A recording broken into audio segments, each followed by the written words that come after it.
और आइए शुरुआत करने जा रहा हूं आज की पहली बड़ी खबर के साथ। और पहली बड़ी खबर है उत्तर प्रदेश से। बेटे के जनाजे में आएगी अतीक की पत्नी। कल आपको दिखाया था कि अतीक के सबसे छोटे बेटे अबान की कार एक्सीडेंट में मौत हो गई। भीषण कार हादसा था। एआई वीडियो के जरिए आपको दिखाने की कोशिश है कि किस तरह से यह दुर्घटना हुई, एक्सीडेंट हुआ।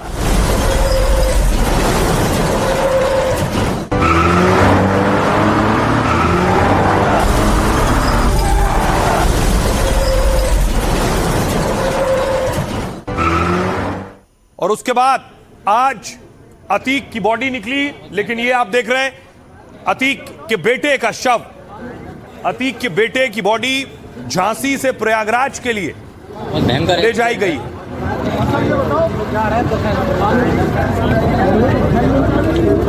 ये तस्वीर उस वक्त की है जब गाड़ी हादसे का शिकार हुई, पर खच्चे उड़ गए थे गाड़ी के। आप देखिए अतीक के बेटे अबान का शव एक किनारे पड़ा हुआ है। अब इसे सुपुर्दे खाक किया जाना है। यह वही अबान है जिसकी मौत हुई। यह तस्वीर आप देख रहे हैं, झांसी मेडिकल कॉलेज में पोस्टमार्टम हुआ है और झांसी से प्रयागराज के लिए उसका शव ले जाया गया है। वहीं सुपुर्दे खाक होना है। वहीं जो जेल में बंद भाई हैं वो भी पहुंचने।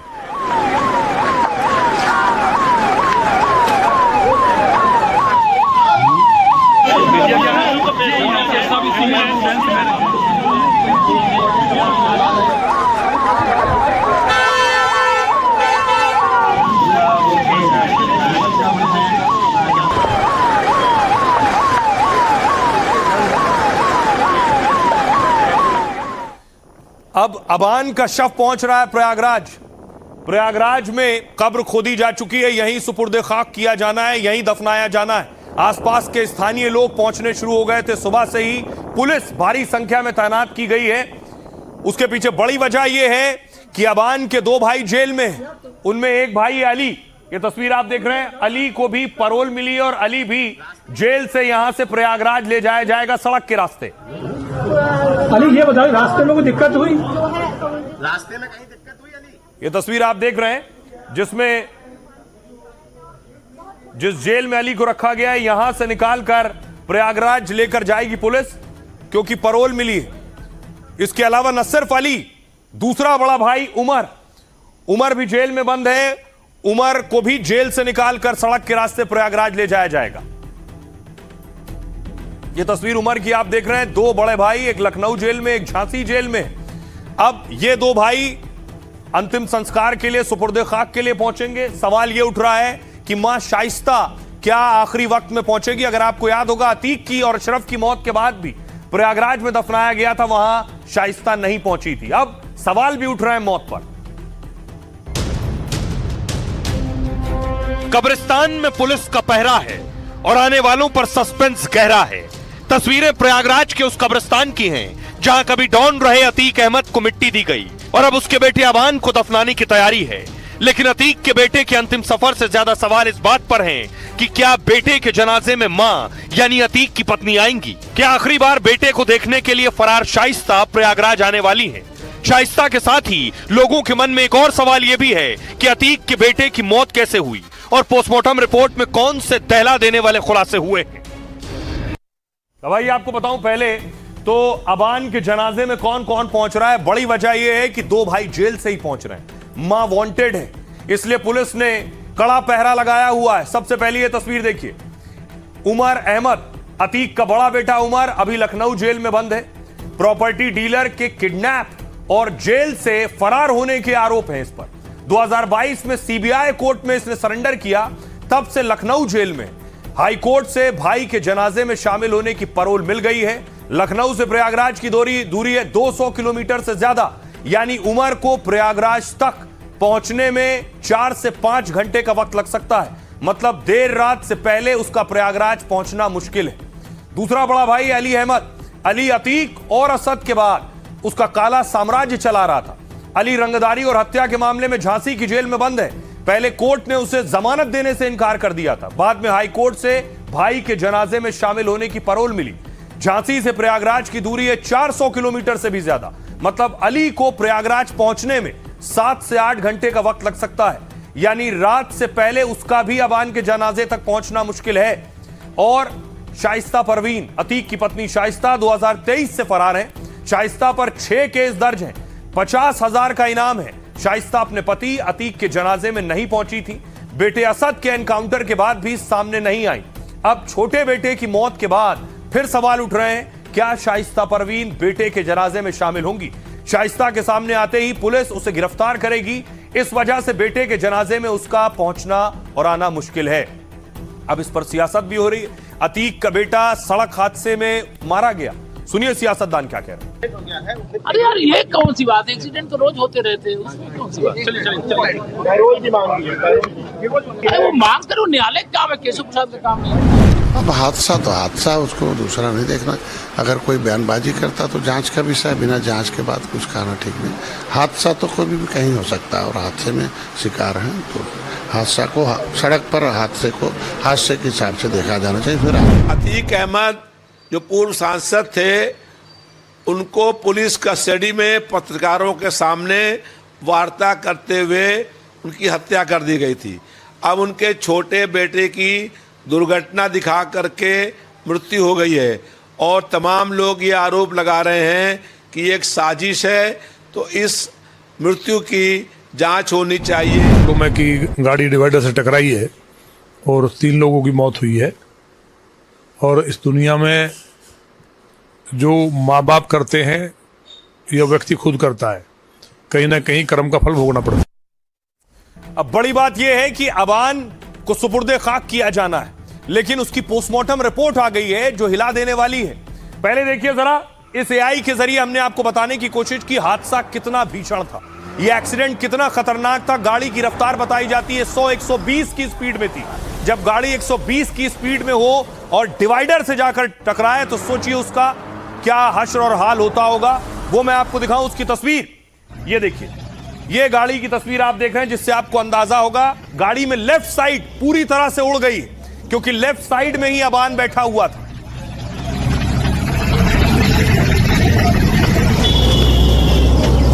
अब गाड़ी का हाल देखिए, एक तरफ का हिस्सा पूरी तरह से तबाह बर्बाद हो गया है। जिस तरफ अतीक का बेटा बैठा था, कुर्सी देखिए कहां घुस गई है, आगे की सीट बोनट की तरफ घुस गई है।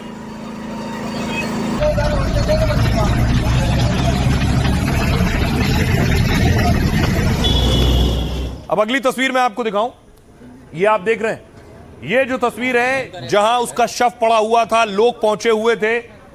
लोग जो पहुंचे थे चश्मदीद बताते हैं कि शव की स्थिति भी अच्छी नहीं थी। और इसके अलावा पोस्टमार्टम रिपोर्ट जो आई है वो बता रही है कि यह हादसा कितना भीषण था। और आइए आपको बताऊं कि अतीक के बेटे की जान कैसे गई, क्या कहती है पूरी पोस्टमार्टम रिपोर्ट। देखिए,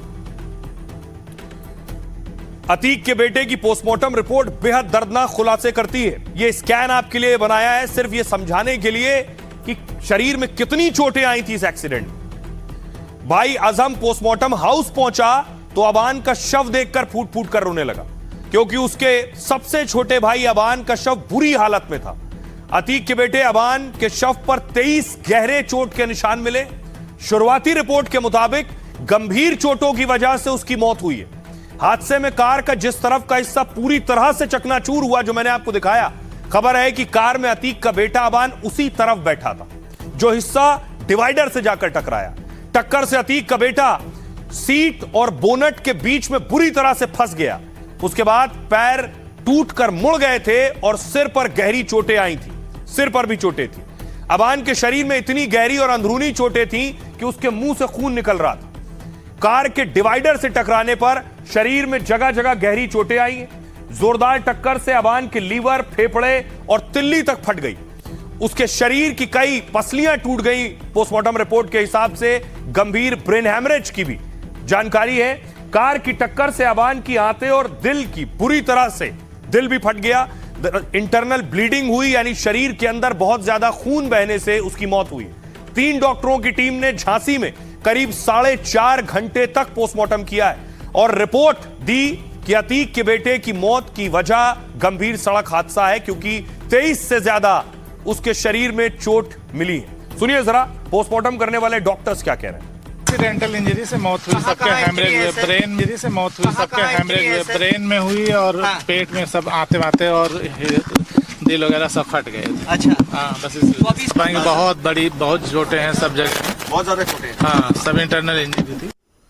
आपने सुना, डॉक्टर कह रहा है बहुत चोटें, डॉक्टर कह रहे हैं दिल वगैरह सब फट गया था।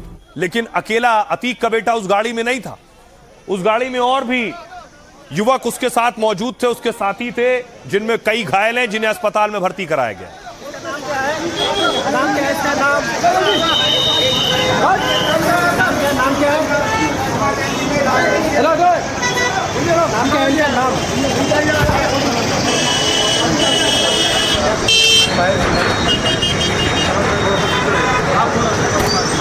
उस गाड़ी में लगभग 5 लोग बैठे हुए थे, 2 की मौत हो गई है, 3 घायल हैं। आइए अब आपको बताऊं कौन चला रहा था गाड़ी और किस किस की गई ये जान।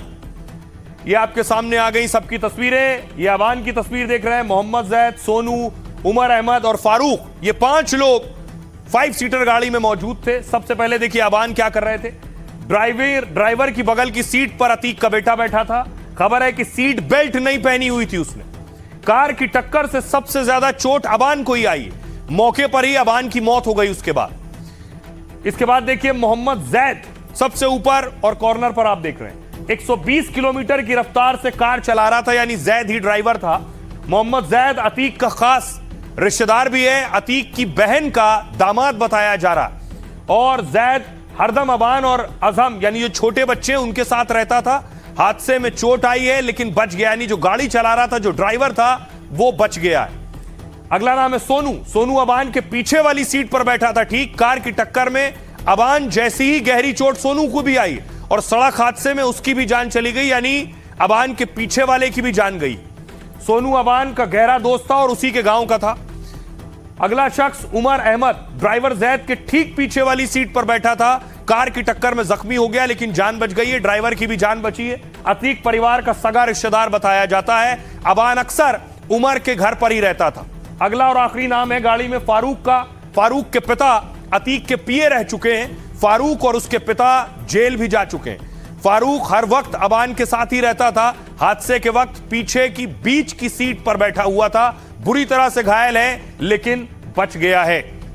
ये वो लोग जो गाड़ी में बैठे थे, अब सुनिए, जो बच गए जिंदा, अस्पताल में घायल हैं, सुनिए क्या कह रहे हैं। मैं सो रहा था, मैं पीछे गाड़ी में सो रहा था। फिर मुझे कुछ होश नहीं है कि हुआ। कितने लोग थे गाड़ी में? 5 लोग। कौन कौन लोग थे? 5 लोग। अबान नाम था, उमर नाम था, सोनू नाम था और पैर में लगी हुई है भाई यार। भाई पैर। किनकी मौत हुई है? किनकी मौत हुई है? किसकी मौत हुई मुझे नहीं पता। आपको नहीं मालूम किसकी मौत हुई? अभी कोई बताए? तो डिसबैलेंस होने से गाड़ी टकरा गई डिवाइडर में, वहीं में सब लड़ गया। फिर सभी लोग घायल हो गए। हाँ उसके बाद नहीं यार, फिर रोड पे पड़े हैं, उसके बाद नींद खुली है, फिर यहाँ आए। उसमें अतीक अहमद का लड़का था। हाँ छोटे वाले। क्या नाम था उनका? अबान। जा रहे थे मिलने भाई से। जेल में? जी, अली भाई। तो जानकारी के मुताबिक अतीक का बेटा अबान बड़े भाई से मिलने के लिए झांसी जेल जा रहा था और उस वक्त हादसा हुआ। अबान की मौत हो गई। अब अबान के सुपुर्द खाक करने की तैयारी चल रही है। ये तस्वीर आप देख रहे हैं। जब लोगों को पता चला तो भारी संख्या में लोग जुटने लगे। शाइस्ता के घर के आसपास लोग पहुंचने लगे।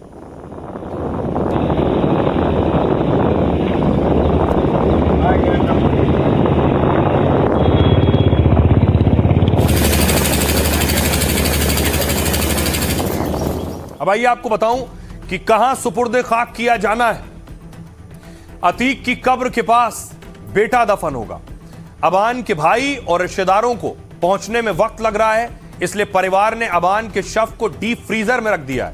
प्रयागराज में देर रात या कल उसे सुपुर्द खाक किया जा सकता है। अबान को कसारी मसारी के खानदानी कब्रिस्तान में दफनाया जाएगा। कसारी मसारी प्रयागराज का पुराना और अतीक परिवार का पुश्तैनी कब्रिस्तान है। अतीक अहमद के पिता दादा का भी इसी जगह अंतिम संस्कार हुआ था। इसी कब्रिस्तान में अतीक अहमद को दफनाया गया था। चाचा अशरफ और भाई असद की कब्र भी इसी कब्रिस्तान में। पिता और भाई की कब्र के पास अबान को भी मिट्टी देने की तैयारी है। अबान के शव को दफनाने के लिए बाकायदा कब्र भी खोद ली गई और उसके जनाजे में शामिल होने के लिए गांव के सैकड़ों लोग पहुंच गए। लोगों को की भीड़ को देखते हुए इलाके में भारी पुलिस तैनात कर दी गई है। जेल से अतीक के दोनों बेटे भी आ रहे हैं और इसलिए सुरक्षा बढ़ा दी गई। अतीक के गांव हटुआ से कसारी मसारी कब्रिस्तान की दूरी करीब 17 किलोमीटर है और इस 17 किलोमीटर इलाके में प्रयागराज पुलिस हाई अलर्ट पर है। सुनिए क्या कुछ कह रहा है अबान का भाई। बस ये है कि हमारे भाइयों को मिट्टी में आने दिया जाए। बस ये है कि हमारे भाइयों को मिट्टी में आने दिया जाए। अल्लाह की चीज़ थी, अल्लाह ने ले ली, इससे ज़्यादा कुछ नहीं। अल्लाह की चीज़ थी, अल्लाह ने ले ली, इससे ज़्यादा कुछ नहीं। अच्छी बात है कि उनको जनाजे में शामिल होने के लिए कोर्ट से परमिशन मिली है, ये तो बहुत अच्छी बात है। और एक्सीडेंट में मौत हो गई, ये एक दुर्घटना, एक दुर्भाग्यवश चीज़ें हो जाती हैं, इसमें हमारी भी संवेदना। इस तरीके की दुर्घटना में किसी के द्वारा टिप्पणी भी ये गलत है। वो मौत जो हुई है ये अकाल है। इस मौत पर सभी की संवेदनाएं, हमारी भी संवेदनाएं। बड़े वाले भाई को पेरोल मिलना चाहिए और आए वो जो है अपने भाई का जो अंतिम विदाई में शामिल हो। अब देखिए इधर अबान को सुपुर्द खाक करने की तैयारी हो रही है, दूसरी तरफ सीएम योगी कहां है। आज सीएम योगी कानून व्यवस्था पर आज बैठक ले रहे थे। लॉ एंड ऑर्डर पर मीटिंग थी, दूसरे विभागों के अधिकारियों से भी योगी ने बैठक की है।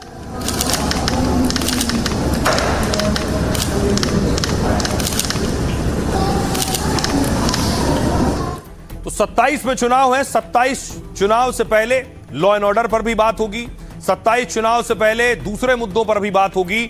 और अब योगी ने अखिलेश यादव पर अटैक किया है। देखिए क्या कहा योगी।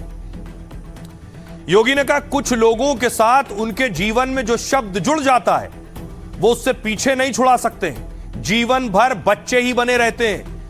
योगी ने अखिलेश को कहा बबुआ भी यही करते हैं, 12 बजे सोकर उठते हैं, 2 बजे तक तैयार होते हैं, शाम 5 बजे जिम जाते हैं और 7 बजे से उनकी महफिल जमती है। देश प्रदेश के बारे में सोचने के लिए उनके पास समय ही नहीं है। यही वजह थी कि 2017 से पहले उत्तर प्रदेश में आए दिन दंगे हुआ करते थे, महीनों कर्फ्यू लगा रहता था और इंसेफ्लाइटिस डेंगू से मासूमों की मौत होती थी। कानून व्यवस्था का हाल यह था कि महिलाओं का सबसे बड़ा खतरा सपाइयों से ही था। इस पर अखिलेश यादव ने जवाब दिया। अखिलेश ने कहा आज का युवा बेरोजगारी गरीबी से जूझ रहा है और हमारे मुख्यमंत्री जी नया विश्व रिकॉर्ड बना रहे हैं। प्रचारजीवी सीएम ने 7,000 करोड़ का कॉस्मेटिक फेशियल करवाया और जनता की गाढ़ी कमाई को अपनी झूठी छवि पर खर्च किया है। विज्ञापन पर करोड़ों खर्च करने के बाद भी इन्हें बदनामी ही मिली है। बुनियादी जरूरतों के लिए जूझ रहे प्रदेश के लिए यह अस्वीकार्य है। हम इतनी ही राशि में केजी से पीजी एंड रिसर्च तक की वर्ल्ड क्लास 2 से 3 यूनिवर्सिटी बनाकर बच्चों का भविष्य सुधारेंगे, उत्तर प्रदेश को तरक्की और खुशहाली के रास्ते पर ले जाएंगे। यह अखिलेश यादव ने कहा। सुनिए जरा योगी का वार। मुख्यमंत्री जी वर्ल्ड रिकॉर्ड बना रहे थे अयोध्या जाने का। बताओ सबसे ज्यादा मुख्यमंत्री जी गए हो, सबसे ज्यादा अयोध्या गए हो और उसके बावजूद भी उन्हें चोरों का नहीं पता लगा। उन्हें रसीद इसलिए याद आ रही है कि एक रसीद घोटाला भी हुआ, डीसीएम है, एक नकली रसीद घोटाला करने वाले भी उस सरकार में हैं। उन्होंने नकली रसीद करके चंदा लिया था कहीं पर, उसका उन पे पाप पड़ा, जनता ने उन्हें हरा दिया, जनता ने उन्हें जीतने नहीं दिया। इस बार जो राम धन की चोरी किए हैं, प्रभु श्री राम इनको जीतने नहीं देंगे, इनके महापाप की सजा इनको मिलने जा रही है। कुछ लोग जीवन भर उनके साथ जो शब्द जुड़ जाता है उससे पीछा नहीं छोड़ा सकते। कुछ लोग जीवन भर बच्चे ही बने रहते हैं और बबुआ भी यही करते थे, 12 बजे सो के उठते थे, 2 बजे तक तैयार होते थे, 5 बजते बजते उनके जिम जाने का समय हो जाता था और 7 बजे के बाद तो महफिल जम जाती थी। तब तो फिर देश और दुनिया से उनका संबंध ही समाप्त हो जाता था। तो प्रदेश के बारे में कहां से सोच उनके पास थी। इसी कारण दंगे होते थे, महीनों महीनों कर्फ्यू रहता था। लेकिन भाई भतीजेवाद में पड़ी भी, डूबी भी उस समय की सरकारों के पास ये फुर्सत कहां थी। तो योगी अखिलेश यादव पर वार कर रहे थे। दूसरी तरफ यूपी से यह खबर आई जिसने समाजवादी पार्टी को मौका दे दिया सरकार को घेरने का। तस्वीर देखिए, यह खबर आई कि लखनऊ कानपुर एक्सप्रेसवे बनकर तैयार हुआ और उसमें एक हिस्से की रोड बन रही थी तो उसमें पंखे लगा दिए गए। पंखे लग गए तो बवाल खड़ा हो गया कि पंखे से रोड सुखाई जा रही है क्या? आप देख रहे हैं कि किस तरह पंखे लगा के ये सड़क को सुखाया जा रहा है। मौके पर देखा जा सकता है कि लगभग 100 मीटर तक इन्होंने पैचिंग का कार्य पूरा कर लिया है, लेकिन 100 मीटर अभी बाकी भी है। मिट्टी गीली है, जो इन्होंने भरान कराया है, बिटुमिन दबाया है, उसमें भी पानी है, जिसको देखते हुए NHAI ने प्लास्टिक के तिरपाल डाले हुए हैं। यदि बरसात होती है तो इनको बिछाया जाएगा। इसके अलावा जो हवा की नमी, जमीन की नमी को सोखने के लिए NHAI ने देखिए पंखे लगवाए हैं। इस तरीके के 10 पंखे लगे हैं यहाँ पर। ये 60। अब आपने देखा कि ये बेशक NHAI के अधीन आता है, NHAI ने बनाया है, लेकिन सवाल योगी पर उठा रहे हैं समाजवादी के नेता। एक कार्यकर्ता ने देखिए वीडियो बनाया है, वीडियो बनाकर 27 में चुनाव है, हर मुद्दे पर घेरने की कोशिश होगी सीएम योगी को। एक बारिश में रक्षा मंत्री, देश के सड़क परिवहन मंत्री आए थे, इस कानपुर लखनऊ मार्ग का उद्घाटन। अरे भाई साहब आइए, एक मिनट भाई साहब, अरे एक मिनट, क्या हो गया? इसमें हुआ क्या? यहाँ से न हुई, एक मिनट सुन तो लीजिए, क्या हो गया? टूट गया एक बारिश में टूट गई सड़क है। ये योगी सरकार का भ्रष्टाचार है। इस तरह का योगी सरकार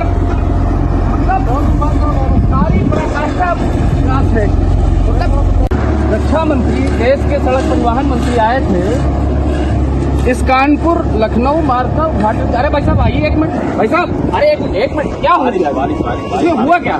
यहाँ से न हुई, एक मिनट सुन तो लीजिए, क्या हो गया? टूट गया एक बारिश में टूट गई सड़क है।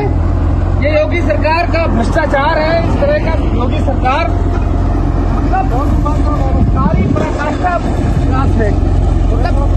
रक्षा मंत्री, देश के सड़क परिवहन मंत्री आए थे, इस कानपुर लखनऊ मार्ग। ये आपको बताऊं, इसके बाद अब एक्शन शुरू हुआ, कार्रवाई शुरू हुई, क्योंकि एक्सप्रेसवे पर गड्ढे मिले। देखिए क्या एक्शन हुआ।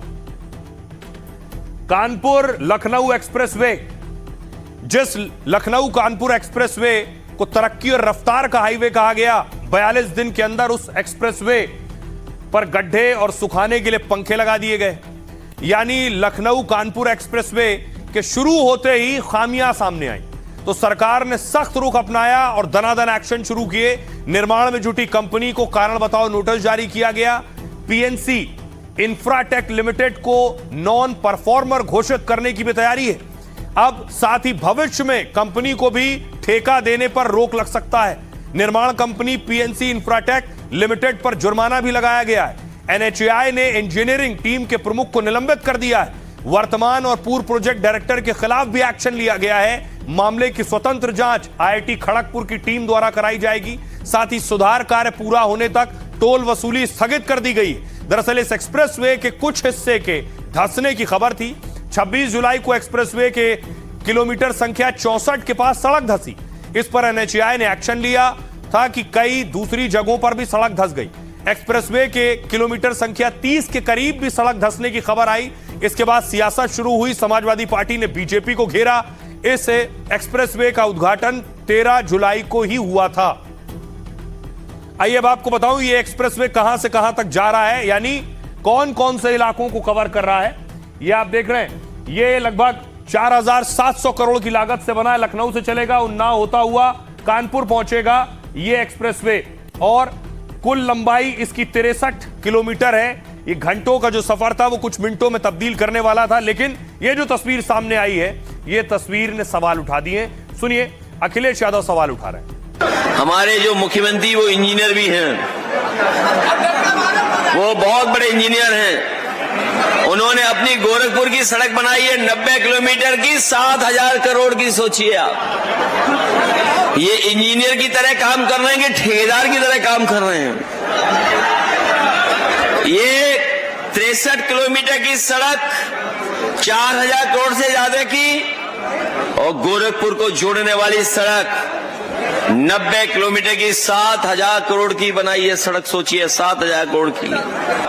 जब समाजवादी पार्टी की सरकार बनी थी तो हम लोगों ने सड़क का परीक्षण कराया था, सड़क का टेस्ट करा था कि सड़क कितनी स्मूथ है, कितनी राइडिंग क्वालिटी उसकी अच्छी है। हम लोगों ने उसे पानी का गिलास रख दिया था और 120 किलोमीटर के ऊपर से रफ्तार से गाड़ी चली थी, पानी हिला नहीं था, गिलास हिला नहीं था। ये इंतजाम समाजवादियों ने किया था, ऐसी सड़क बनाई थी। इसका हम लोग इन्वेस्टिगेशन करके हम लोगों ने एक्शन भी लिया है, जैसे कि कंसेशनर का प्रोजेक्ट मैनेजर जो वहाँ थे डीजीएम हाईवेज को इमीडिएट सस्पेंड भी किए हैं और उसको 2 साल के लिए डिबार भी किया गया है। ये ऑलरेडी एक्शन 30 तारीख को ही ले लिया गया है। इसके अलावा जो इंडिपेंडेंट इंजीनियर हैं उनके टीम लीडर जो प्रोजेक्ट के ड्यूरेशन में सुपरविजन में थे और अभी भी थे, और रेसिडेंट इंजीनियर उनको भी सस्पेंड कर दिया गया और 2 साल तक के लिए उनको भी डिबार किया गया। बात यूपी की कर रहे हैं, खबर यूपी से, तो यूपी से एक और बड़ी खबर है। मायावती के इकलौते विधायक, तस्वीर में आपको दिखाऊं, इनका नाम उमा शंकर सिंह, इकलौते विधायक जिनका निधन हो गया और उनके अंतिम दर्शन के लिए देखिए खुद मायावती पहुंची और योगी आदित्यनाथ पहुंचे। सीएम योगी किसी नेता के लिए, किसी विधायक के अंतिम दर्शन के लिए पहुंच रहे हैं, तो आप अंदाजा लगाइए उस व्यक्ति का जनाधार कितना बड़ा होगा, लोकप्रियता क्या रही हो। तस्वीर में आगे आपको दिखाऊंगा जिससे आपको अंदाजा हो।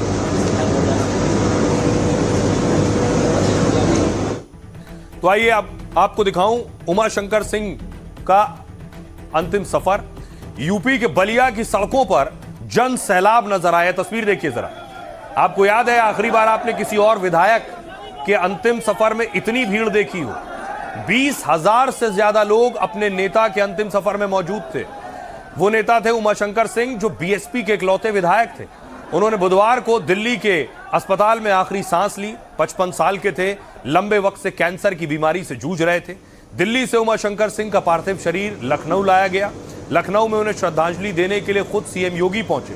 उनकी पार्टी की सुप्रीमो मायावती ने भी उन्हें श्रद्धांजलि दी। उनके पार्थिव शरीर को देखकर मायावती भावुक हो गई। मायावती ने कहा उमाशंकर सिंह ने उन्हें कभी धोखा नहीं दिया। खासियत उनके लिए यही कही जाती है, जब मायावती को सब छोड़कर चले गए तो उमाशंकर सिंह आखिरी वक्त तक मायावती के साथ खड़े थे। इकलौते विधायक थे बीएसपी के। लगातार 3 बार बलिया के रसोड़ा से एमएलए रहे। पहली बार 2012 में एमएलए बने, 2017 और 2022 में फिर जीते। दरअसल 2022 में बीएसपी को एक और एकमात्र सीट मिली थी।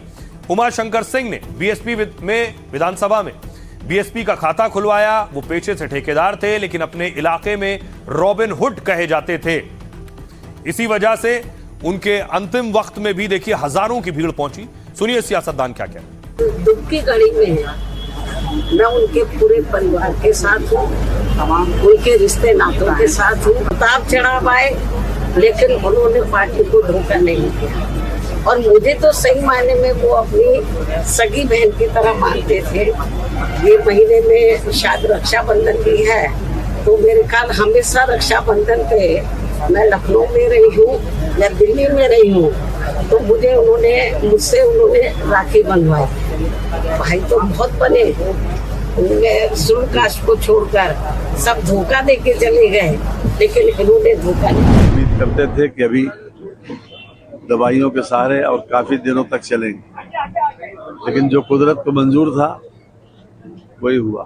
दुख व्यक्त करते हैं, हमारी संवेदनाएं उनके परिवार के साथ है।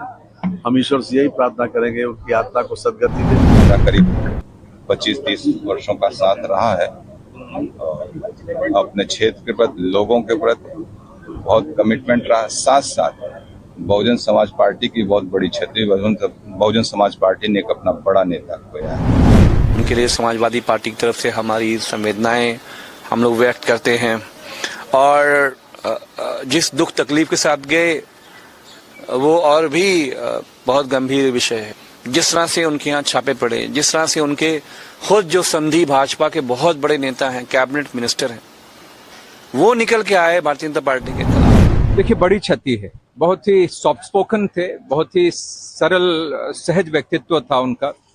सरकार का विरोध भी अगर करते थे तो बहुत ही मर्यादित और संयमित भाषा का प्रयोग करते हुए मजबूती के साथ नीतियों को पर अपनी राय भी रखते थे। तो आप सियासतदानों को सुन रहे थे और सभी पार्टी के नेता उनके जाने पर दुख प्रकट कर रहे थे। बड़ी बात है किसी भी सियासतदान के लिए। खबरों में आगे बढ़ते हैं। आज की एक और बड़ी खबर है, पटना में गुस्से की आग। आखिर क्या हो गया बिहार में, क्यों गाड़ियां फूंक दी गई? तस्वीर देखिए जरा। बस फूंक दी गई, बस में आग लगा दी गई।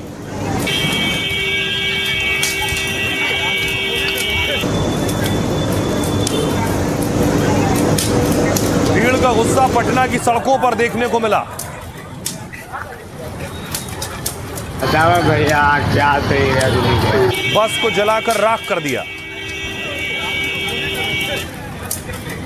न सिर्फ बस, गाड़ियां भी शिकार हुई। ये देखिए, जगह जगह 4 व्हीलर जहां खड़ी थी उन्हें भी आग के हवाले कर दिया गया।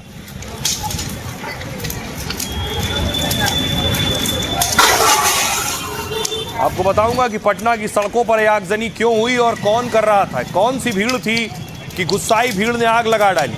उसके बाद पुलिस मौके पर पहुंची। देखिए, पुलिस पहुंची है, प्रदर्शन करने वालों को खदेड़ा है, लाठियां चलाई हैं, लोग भागे हैं, लोगों ने पत्थरबाजी भी की है।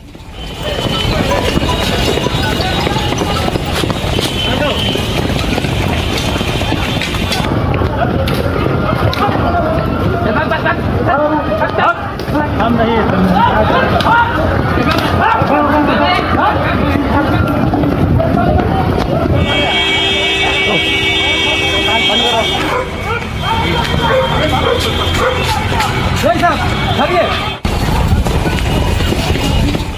फायर ब्रिगेड की गाड़ियां मौके पर पहुंची। देखिए, जिन गाड़ियों में आग लगाई गई थी उनकी आग बुझाने की कोशिशें शुरू हुई। कई गाड़ियां, आधा दर्जन से ज्यादा गाड़ियां जलकर राख हो गई।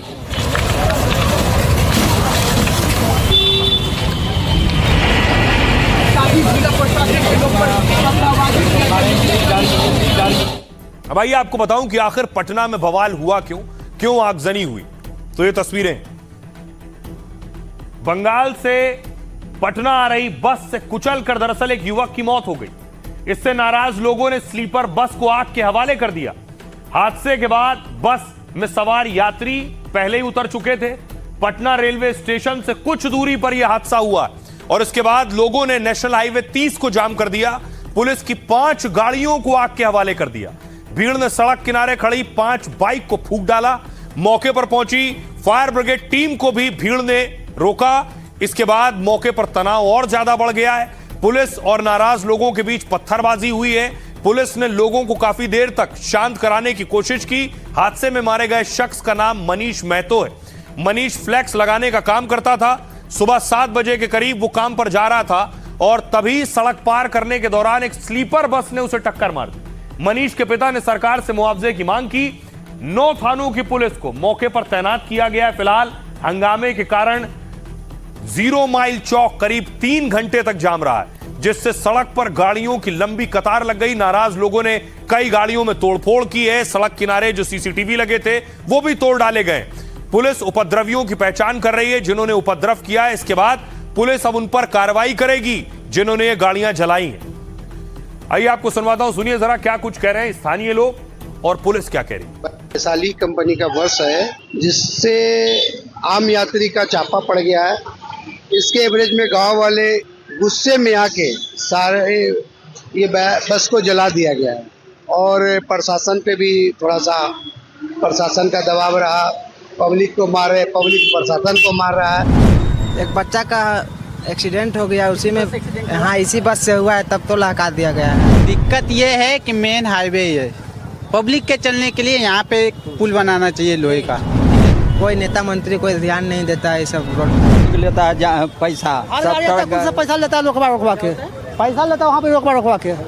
हाँ पुलिस वाला सरकार का एकदम ढिलाई है, कोई कार्रवाई नहीं होता है प्रशासन पर, ट्रैफिक पर बेमतलब में खामोखा ट्रक वाला से पैसा लेता है, टेम्पो वाला से पैसा लेता है जितना। और ये बिहार की तस्वीर मैं आपको दिखा रहा था। बिहार से एक और विचित्र तस्वीर सामने आई। बिहार के अस्पतालों की बदहाली की खबर आपने देखी होगी। अब जरा अस्पतालों के हालात देखिए क्या है। ये तस्वीर आई, देख रहे हैं आप, ये तस्वीर देखिए। इसका पांव टूट गया है। पांव टूटने के लिए प्लास्टर नहीं चढ़ाने को तो गत्ता लपेट दिया गया है। बेगूसराय की तस्वीर है। स्वास्थ्य व्यवस्था का हाल आप देख रहे हैं। पैर टूटने पर प्लास्टर नहीं, गत्ता पांव में लपेटा है और गत्ता दोनों तरफ लगाकर ऊपर देखिए, ऊपर से पट्टी से लपेट दिया है।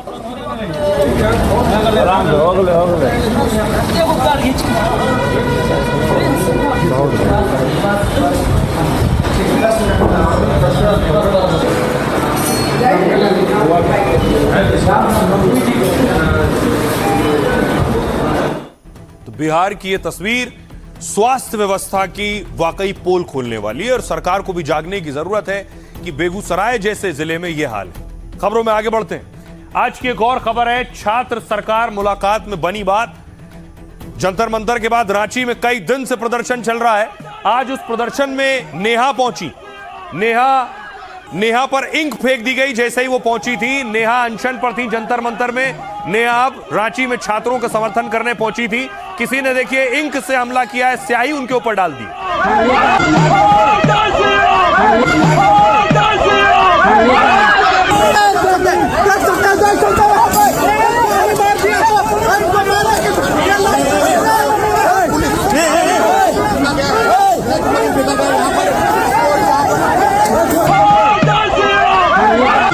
तो नेहा पर इंक डाली गई। उसके बाद देखिए इंक डालने वाले की पिटाई शुरू हुई। नेहा आयशा की चीफ है, लेफ्ट की स्टूडेंट विंग, और उसके बाद देखिए जिसने इंक डाली थी लोग उस पर टूट पड़े।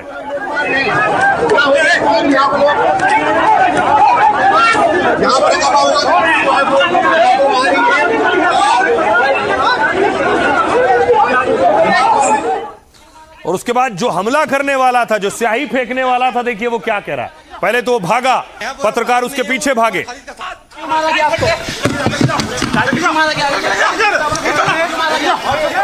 यह बुरा पसंद नहीं है, वो उमर खालिद का समर्थक है इसीलिए फेंके। हमको कोई फर्क नहीं पड़ता।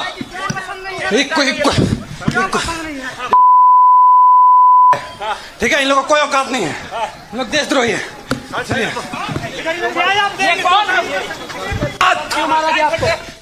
और स्याही फेंकने वाले को सुन लिया। दूसरी तरफ देखिए नेहा सामने आई, उन्होंने माइक थामा मंच पर, तो स्याही फेंकने वालों को जवाब दिया।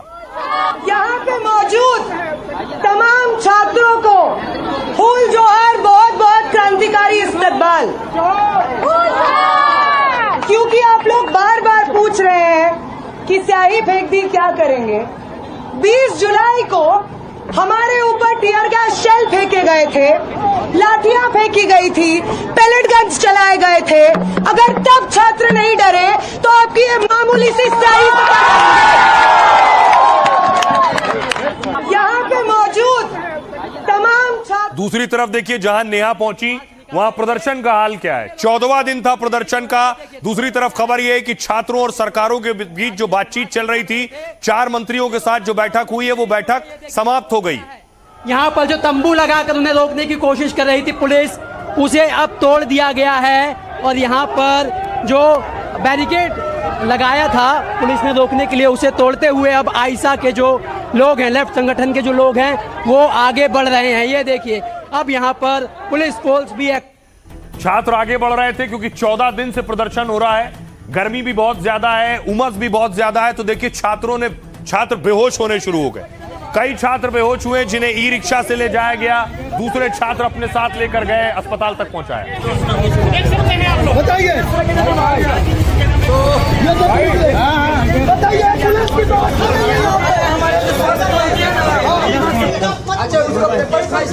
ये देखने वाली बात है किस तरह से सरकार को ऊपर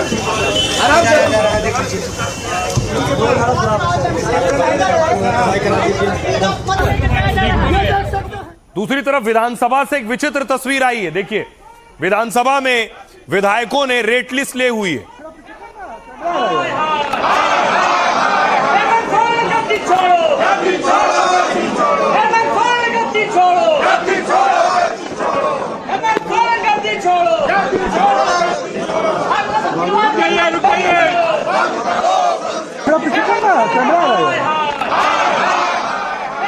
तो आइए खबर बड़ी ये है कि विधायक साहब रेट लिस्ट लेकर पहुंचे कि नौकरी की रेट लिस्ट क्या है। देखिए रेट लिस्ट क्या है। झारखंड में पैसा दो और नौकरी लो, ये रेट लिस्ट आप देख रहे हैं। डीएसपी की नौकरी के लिए दावा किया गया कि 1 करोड़ 20 लाख रुपए रेट लिस्ट है। BDO block development officer 90 lakh रुपए दो, बीडीओ की पोस्ट लो। सीओ के लिए 1 करोड़ रुपए का रेट चल रहा है। और एफआरओ के लिए, फॉरेस्ट रिजर्व ऑफिसर के लिए 80 लाख रुपए का रेट है। सीजीएल के लिए 70 लाख रुपए का रेट चल रहा है और सब इंस्पेक्टर के लिए 40 लाख रुपए का रेट है। पीजीटी के लिए, पोस्ट ग्रेजुएट टीचर के लिए 30 लाख रुपए की रिश्वत चलती है, यह दावा किया गया विधानसभा में। सुनिए जरा, अब आपको सुनवाता हूं क्या कुछ कह रहे हैं इस पर सियासतदान। हम लोग गांव देहात से हैं, अगर पढ़ने आते हैं तो लोग बोलते हैं यार पढ़ क्यों रहे हो, 1 कट्ठा 2 कट्ठा जमीन बेच दो ना, 20 लाख रुपया आ जाएगा, नौकरी खरीद लो, सरकार तो बेच रही है, तुम क्यों पढ़ रहे हो। आम चर्चा होती है, आम चर्चा गली मोहल्ला में चर्चा है। एग्जाम से एक दिन पहले 2 दिन पहले आदमी सर्कुलर होने लगता है, हर दोस्त, हर ग्रुप, हर कॉल चैनल में कॉल करने लगता है कि आपके पास क्वेश्चन आया क्या, क्वेश्चन आया क्या। एक सप्ताह पहले पता चलने लगता है कि बोले ये सीट इतना बिक रही है, ये 20 लाख में बेची जा रही है, ये 25 लाख में बेची जा रही है। खुला चल रहा है। आप चाय की टपरी में चले जाइए, कहीं पे आप चाय टपरी में चले जाइए, किसी लाइब्रेरी में चले जाइए, आपको खुलेआम आपको देखने को मिलेगा कि 4 लड़का ग्रुप में बैठा हुआ है, बोलेगा कि ये लड़कों के पास इतना क्वेश्चन आया। हम लोग प्रूफ देते हैं कि ऐसे ऐसे एक ही सेंटर में पीजीटी में पास कर जाता है प्रूफ के साथ। मान लीजिए 20 सेंटर बनाया, 25 सेंटर से 80% बच्चा कैसे पास हो जा रहा है जब बच्चे प्रूफ के साथ बात करता है। नहीं, हो सकता है, कुछ भी हो सकता है, तुम लोग नहीं पढ़ता है, नहीं पास करता है, इसीलिए तुम करते हो। कोई भी चाहिए, कहीं भी दुकान ठेला में, जहाँ क्या बोलते हैं चाय की टपरी में आपको चाहिए, वहाँ ही बोल देगा कि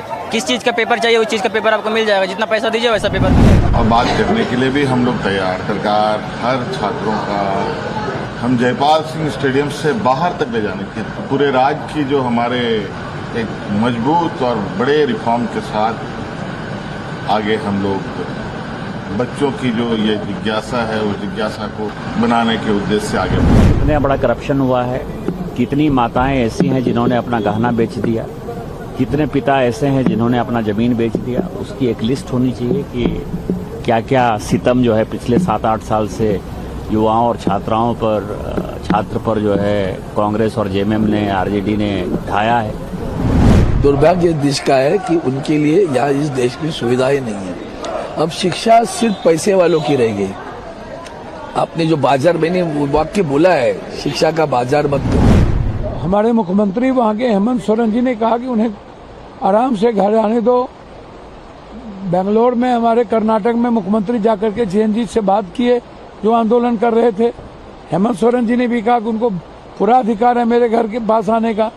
स्वागत किया, उन्होंने कहा कोई नहीं रोक टोक होगी। आइए अब आपको दिखाऊं कि कैसे राहुल गांधी भी छात्रों के साथ आकर खड़े हो गए। तस्वीर सामने आई, राहुल ने छात्रों से बात की है रांची में जो छात्र प्रदर्शन पर बैठे हैं। राहुल गांधी जी को फोन किए और अभी हमारी टीम से बातें करेंगे। आप अपना हाथ नीचे रखिए। कितने लोग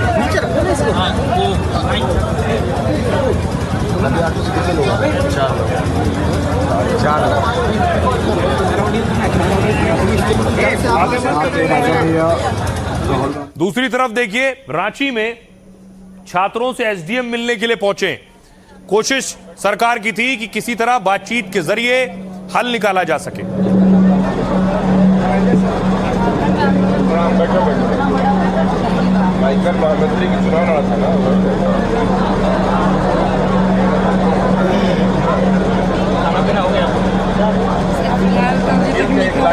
सामने आई कि छात्रों के साथ बातचीत हुई, छात्रों को बुलाया गया, छात्रों का प्रतिनिधि पहुंचे, प्रतिनिधिमंडल जिसने बातचीत की है सरकार के 4 मंत्रियों के साथ।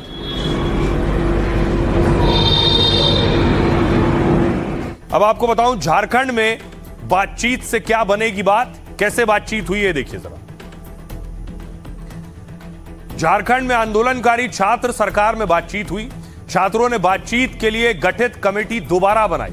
सरकार ने वकील और पत्रकार को टीम से हटाने को कहा था। पहले तो आंदोलनकारी छात्रों ने मना किया, फिर दोबारा लिस्ट बनाई। अब 10 सदस्यीय कमेटी में सिर्फ छात्रों को रखा गया। इसके बाद सरकार छात्रों में बातचीत का रास्ता साफ हो गया। सरकार की ओर से 4 मंत्री बैठक में शामिल हुए। रांची के मोराबादी स्टेट गेस्ट हाउस में बातचीत हुई। अपनी 5 मांगों को लेकर छात्र 14 दिन से आंदोलन पर हैं। जेपीएससी और जेएसएससी परीक्षाओं में धांधली को लेकर छात्र प्रदर्शन कर रहे हैं। पिछले 3 दिनों से 2 छात्र और 2 छात्राएं आमरण भूख हड़ताल पर हैं।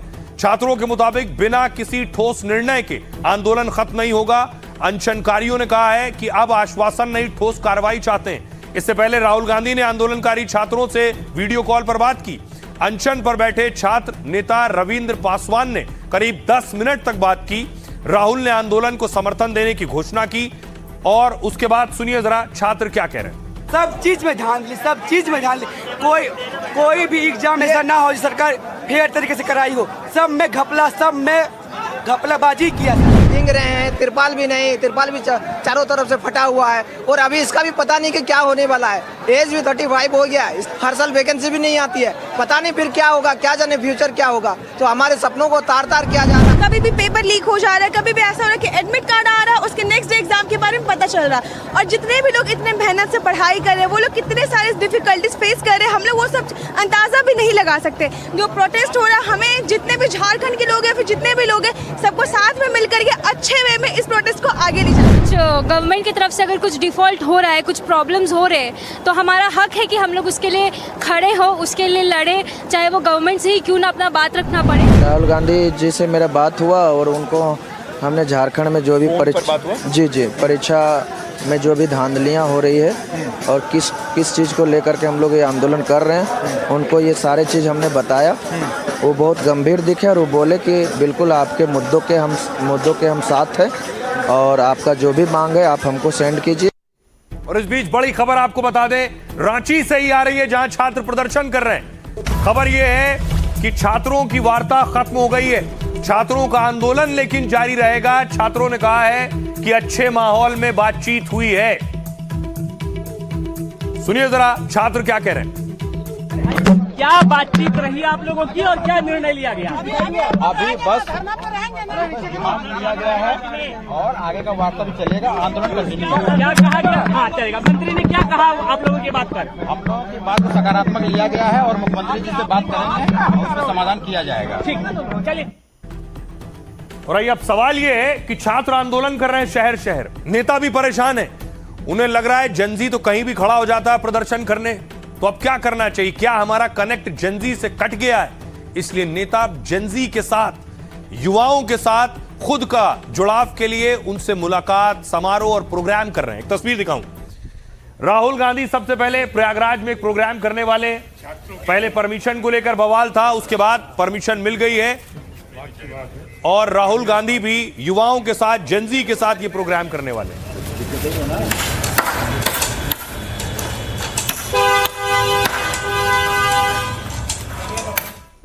तो सवाल यह है कि 27 में चुनाव है और जनजी किसके साथ है, यह बहुत बड़ा सवाल है, क्योंकि बहुत बड़ा वोट बैंक है जिसके साथ जनजी वो कुछ भी कर सकता है। इसलिए सभी चाहते हैं कि वो युवाओं के साथ दिखें भी।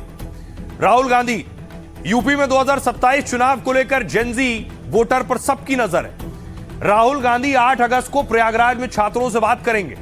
पहले राहुल के छात्रों की गूंज कार्यक्रम की इजाजत राहुल को नहीं मिली। कार्यक्रम की अनुमति मिलने पर राहुल ने कहा प्रयागराज आ रहा हूं, देश के उस शहर में जहां सबसे ज्यादा नौजवान तैयारी करते हैं। राहुल इससे पहले कोटा, देहरादून में छात्रों से संवाद कर चुके हैं। इतना ही नहीं, सीएम योगी आदित्यनाथ ने राज्य युवा आयोग बनाने का ऐलान कर दिया है। यूपी के हर जिले में यूथ इंक्यूबेशन सेंटर बनाया जाएगा। सीएम ने कहा नई युवा नीति 16 से 35 साल की आयु के युवाओं के लिए होगी। इन युवाओं की अपेक्षाओं, जरूरतों के आधार पर इसे तैयार किया जाएगा। इसके लिए अलग अलग शहर, अलग अलग छात्र, पेशेवर खिलाड़ियों से सुझाव भी लिए जाएंगे। और योगी ने बीजेपी नेताओं को युवाओं से ज्यादा संवाद करने की सलाह दी है। अखिलेश यादव भी 2027 के लिए युवा वोटरों को लुभाने में जुटे। अखिलेश ने नीट छात्रों की मांगों का समर्थन किया। लोकसभा में भी इसको लेकर सरकार पर हमला बोला था अखिलेश ने। अखिलेश की आईटी टीम जंतर मंतर की वीडियो वायरल कर रही है। छात्रों के साथ डिंपल की मौजूदगी की तस्वीरें शेयर की गई। मायावती ने सोचिए नीट मुद्दे पर सरकार विपक्ष दोनों को घेरा था। मायावती ने कहा परीक्षाओं में गड़बड़ी से युवाओं में आक्रोश है, सरकार और विपक्ष शिक्षा सुधार छोड़ सिर्फ सियासत कर रहे हैं। मायावती ने युवा चेहरे आकाश आनंद को प्रचार की कमान सौंपी। अब सवाल यह, दरअसल यूपी में जनजी वोटर अब सिर्फ फर्स्ट टाइम वोटर नहीं है। पहली बात, 27 चुनाव से पहले वो सियासत के केंद्र में आ चुके हैं। यूपी में अगली सरकार के बनने में जनजी वोटर की बहुत बड़ी भूमिका होने वाली है। उत्तर प्रदेश में 28 से 30% आबादी जनजी है। सोचिए, किसी भी जाति और धर्म से ज्यादा ये वोटर। यूपी में 18 से 40 साल के युवाओं को जोड़ें तो यह आंकड़ा 40% पहुंच जाता है।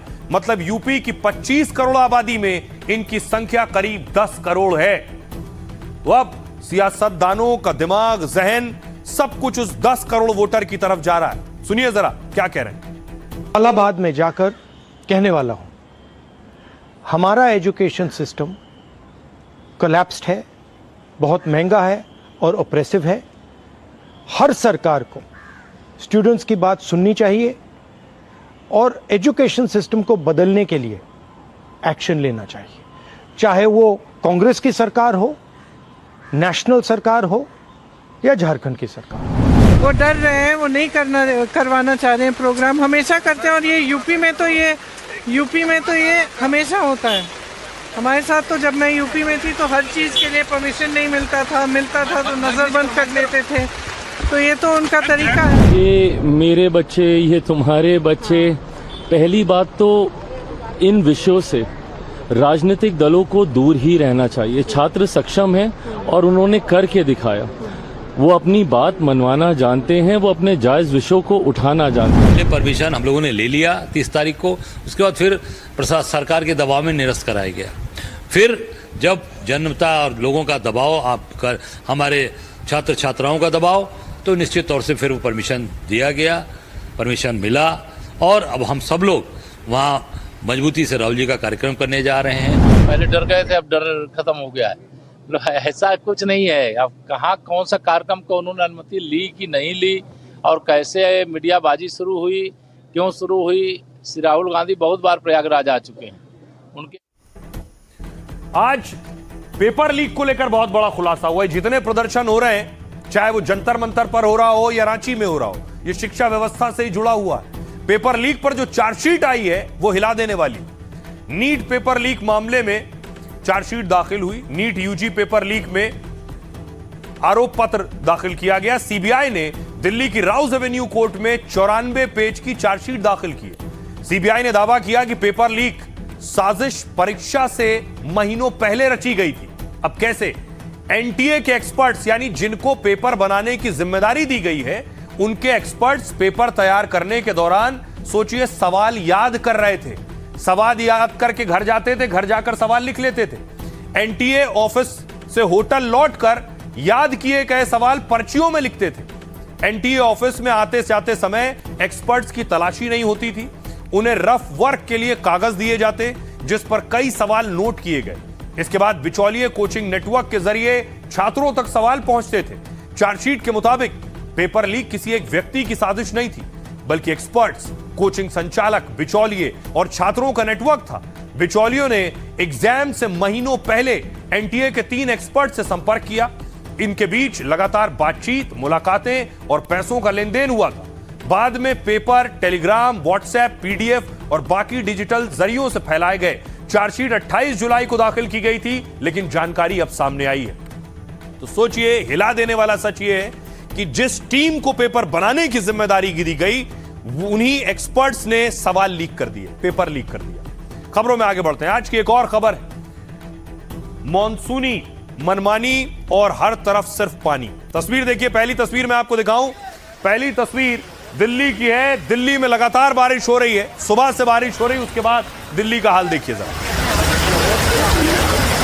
नाले में बच्चा गिर गया है, देखिए जरा, नजर आ रहा है आपको? एक बच्चा नाले में गिर गया है। स्कूल बैग लेकर जा रहा था और सीधे नाले के अंदर चला गया। नाला खुला हुआ था।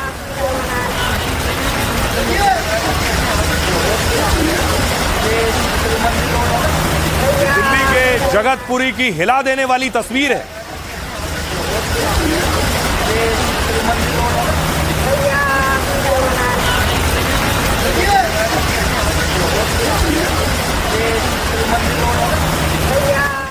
अब आपको गुरुग्राम लिए चलता हूं, दिल्ली के पड़ोस में। गुरुग्राम में देखिए जरा, बारिश के बाद हाईटेक सिटी का हाल देखिए क्या हो गया है। ऑटो फंस गया है और ऑटो ड्राइवर खींच रहा है।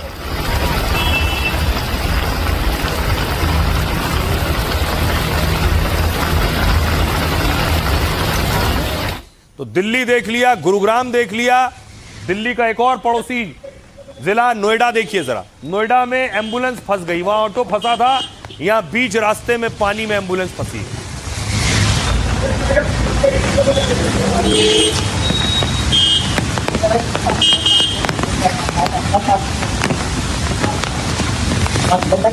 अब आपको लुधियाना लिए चलता हूं, वहां देखिए तस्वीर जो आई, एक गड्ढा देखिए जरा, बीच सड़क कई फीट गहरा गड्ढा बन गया है। और उससे ज्यादा देखिए सामने जो कोठी बनी है, कोठी वाले साहब उससे ज्यादा परेशान है। घर के आगे इतना बड़ा गड्ढा कि दरवाजा खोलते ही रोड धंस चुकी है और इस घर पर भी खतरा पैदा हो गया।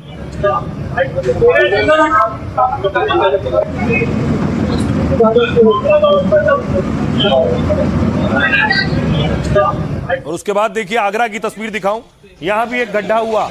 नेताजी ने सीढ़ी लगाई, सीढ़ी लगाकर नेताजी गड्ढा नापने उतर गए। विरोध दर्ज कर रहा है, गड्ढे में उतर क्या कहेंगे? एक बार फिर से विकास घूमने के लिए निकले हैं, मिलेगा।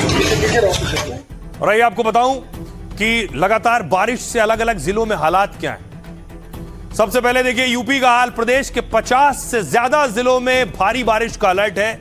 फर्रुखाबाद के 33 गांव, 40 स्कूलों में गंगा का पानी घुस गया है। बलिया में एक हफ्ते के अंदर 27 घर सरयू में ढह गए।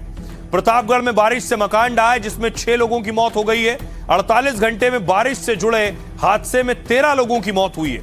दिल्ली एनसीआर, दिल्ली, गुरुग्राम, नोएडा में भारी बारिश के बाद जलभराव है। बारिश के बाद कई जगहों पर लंबा ट्रैफिक जाम लगा है। इसी बीच गुरुग्राम पुलिस ने निजी कंपनियों से अपील की है कि बारिश में कर्मचारियों को वर्क फ्रॉम होम देने की अपील है कि जो नोएडा में नौकरी करते हैं या गुरुग्राम में, वो वर्क फ्रॉम होम करें। अलकनंदा, मंदाकिनी, भागीरथी समेत 6 नदियां डेंजर लेवल पर पहुंच गई और भूस्खलन के कारण उत्तराखंड के बद्रीनाथ नेशनल हाईवे समेत 132 सड़कें बंद हैं। हरिद्वार, ऋषिकेश में घाट और मंदिर डूब गए हैं। देहरादून, चमोली, बागेश्वर में स्कूलों की छुट्टी कर दी गई है। असम में देखिए कई हिस्सों में बाढ़ की स्थिति अब भी गंभीर है। मॉनसून सीजन में बाढ़ बारिश से 95 लोगों की मौत हुई। राज्य के 1.5 लाख से ज्यादा लोग बाढ़ से प्रभावित हुए। ब्रह्मपुत्र और धनसिरी नदी खतरे के निशान के ऊपर बह रही है। इसके चलते राज्य के 14 जिलों में हाई अलर्ट जारी किया गया है। सुनिए मौसम वैज्ञानिक क्या कह रहे हैं, अभी कितने वक्त तक हालात ऐसे ही बने रहने वाले हैं। अगर हम बात करें कल के लिए, तो कल से जो है वर्षा गतिविधि है इसमें थोड़ी सी कमी देखी जाएगी और कल और परसों 2 दिन के लिए फिर लाइट रेनफॉल एक्टिविटी एक्सपेक्टेड है दिल्ली के ऊपर। अनुमान है कि धीरे धीरे इसमें जो है कमी आएगी और कल से ये लाइट रेनफॉल एक्टिविटी एक्सपेक्टेड है। देखिए अगर हम उत्तर पश्चिम भारत के बारे में बात करें तो आज के लिए भी हम देखेंगे तो मुख्य रूप से जो उत्तर प्रदेश में आइसोलेटेड प्लेसेस पर, वहीं पहाड़ी राज्यों में हिमाचल प्रदेश, उत्तराखंड में भी कुछ एक स्थानों पर जो भारी वर्षा की चेतावनी येलो अलर्ट के साथ में जारी की गई है। आखिर में आपको कुछ तस्वीरें दिखाऊं कैसे हूती ने अब हमला करना शुरू कर दिया है। यमन में जो हूती संगठन है देखिए उसने अटैक किया। सऊदी अरब में हूती का ड्रोन से हमला हुआ।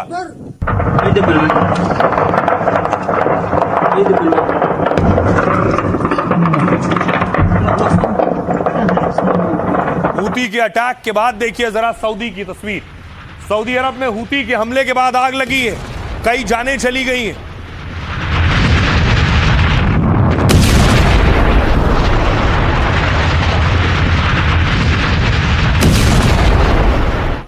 एक और तस्वीर देखिए, यमन के रिफ्यूजी कैंप पर अटैक हुआ है। हूतियों ने दरअसल यमन के एक हिस्से पर कब्जा कर रखा है, इसलिए वो दूसरे हिस्से पर यमन की सेना से लड़ते हैं और बताया जा रहा है 58 लोग मारे गए इसमें।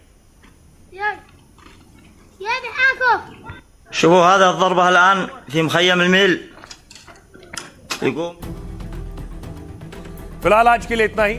आप अपना और अपनों का बहुत बहुत ख्याल रखिए। रुकना एक छोटे से ब्रेक के लिए।